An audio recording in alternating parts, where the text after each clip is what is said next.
پیارے بچوں، اب آ رہا ہے ہماری مشق کا اگلا حصہ، سرگرمیاں۔ سوال نمبر 9، دیے گئے مکالمے کی عبارت غور سے سنیں اور اس کے اہم اجزاء بتائیں۔ یعنی مکالمے میں گفتگو کا آغاز کس بات سے ہوا، دونوں بچوں نے آپس میں کیا اہم بات کی، ان کی گفتگو کس بات پر ختم ہوئی۔ پیارے بچوں، میں مکالمہ پڑھتی ہوں، آپ نے کتابیں بند کر لینی ہے۔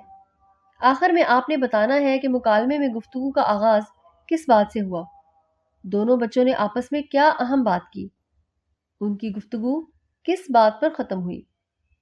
احمد: السلام علیکم۔ ریحان: وعلیکم السلام۔ احمد: آپ کہاں جا رہے ہیں؟ ریحان: میں کھیل کے میدان میں جا رہا ہوں۔ احمد: اچھا، کھیلنے جا رہے ہیں؟ ریحان: جی ہاں، میں کرکٹ کھیلنے جا رہا ہوں۔ احمد: کیا آپ نے اسکول کا کام ختم کر لیا ہے؟ ریحان: جی ہاں، میں اسکول کا کام کرنے کے بعد ہی کرکٹ کھیلتا ہوں۔ احمد: میں نے بھی اسکول کا کام کر لیا ہے، میں بھی آپ کے ساتھ چلتا ہوں۔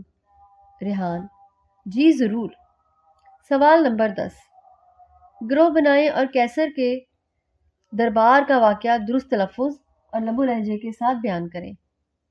پیارے بچوں، یہ تھا ہمارا آج کا سبق۔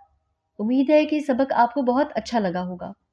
آپ سے اجازت چاہنے سے پہلے آپ کو بتاتی چلوں کہ ابھی آپ کے استاد صاحب آپ کو گھر کا کام دیں گے، وہ آپ نے ضرور کرنا ہے۔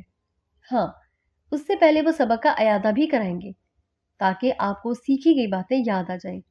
انشاءاللہ اگلے سبق میں پھر ملاقات ہوگی۔ اللہ حافظ۔